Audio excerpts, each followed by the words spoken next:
हरे भरे जंगल के एक कोने में एक सुंदर फूलों से भरी वादी थी।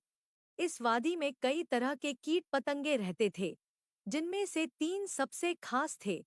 एक मेहनती मधुमक्खी जिसका नाम बिंदु था, एक खुशमिजाज तितली जिसका नाम तारा था, और एक संगीत प्रेमी टिड्डा जिसका नाम मोंटी था। एक दिन बिंदु सुबह सुबह अपने छत्ते से निकलकर फूलों का रस इकट्ठा करने चली गई।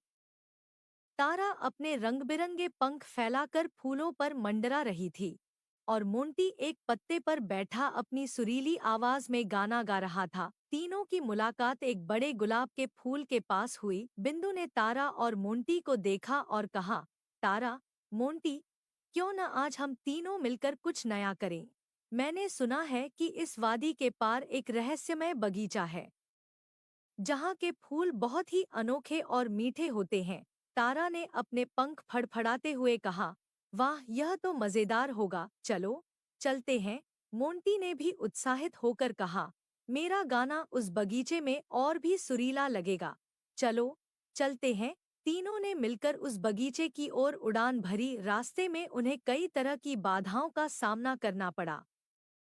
कभी घने पेड़, कभी तेज हवा, और कभी-कभी डरावने पक्षी, लेकिन तीनों ने मिलकर एक दूसरे का साथ दिया और सभी बाधाओं को पार कर लिया। आखिरकार वे उस रहस्यमय बगीचे में पहुंचे। बगीचा वाकई में अद्भुत था। वहां के फूल न केवल सुंदर थे, बल्कि उनमें से एक मीठी खुशबू भी आ रही थी।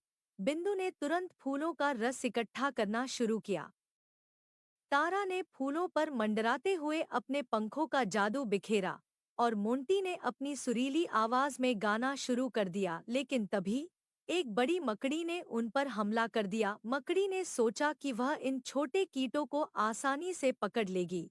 बिंदु, तारा और मोंटी घबरा गए, लेकिन उन्होंने हार नहीं मानी। बिंदु ने अपने छोटे पंखों से मकड़ी पर वार किया।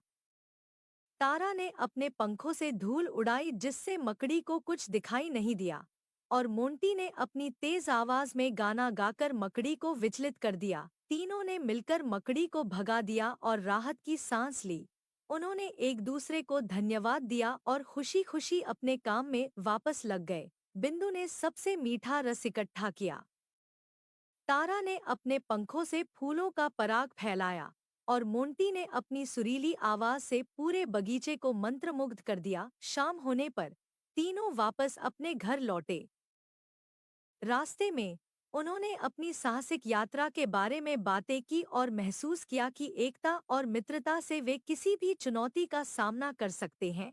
बिंदु, तारा और मोंटी ने अपनी इस यात्रा से न केवल अनोखा अनुभव प्राप्त किया, बल्कि एक दूसरे के प्रति सम्मान और प्यार भी बढ़ाया। इस प्रकार तीनों मित्रों ने यह साबित किया कि जब हम मिलकर काम करते हैं, तो कोई भी मुश्किल हमें रोक नहीं सकती।